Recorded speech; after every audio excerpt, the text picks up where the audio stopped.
Hello there everybody, it's your pal Ian B. It is bringing you another Guild Wars 2 build. This time we're talking about a Power Ranger build.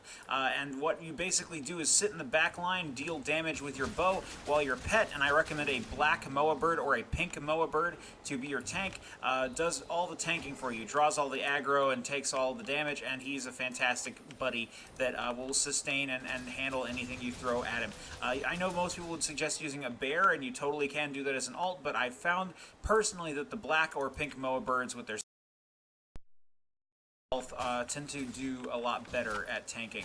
You do about 2,000 damage a shot when critting, which is fantastic on average. You also can use skill 2 a lot, which does a lot of damage. Didn't crit much there, but let's go ahead and just talk about gear and what you're going to be bringing to the table. So you're going to focus on using skills 1 through 5. You'll mostly be using 1 and 2 to try to do rapid fire. You can also switch to a great sword when you're in close combat and use skill 2, which does about 4,000 damage on crit sometimes.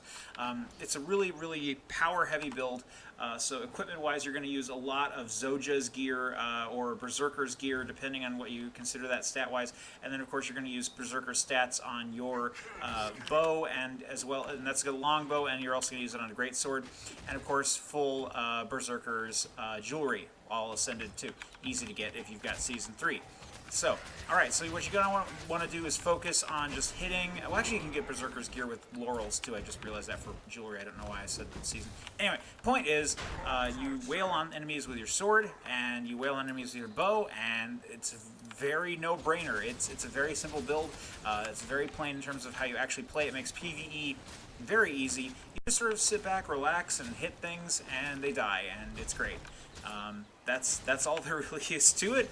Again, these are very simple PvE builds I'm going to be showing that I like to play with because I'm super lazy and I like to focus on, chatting with friends and having conversations and, introducing new players to the game. I have too much going on to really want to, focus too much on a complicated, hard-to-play build that's going to require a lot of concentration.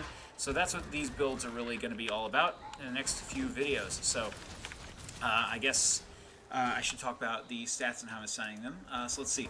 So we're going Beast Mastery with 2-3-1, Marksmanship 1-1-3, and Nature Magic 3-1-3. And the whole thing is about making sure that the bond with your pet is very strong, so that way you can keep your Moa bird alive, or bear, or whatever it is you're going to be using to tank.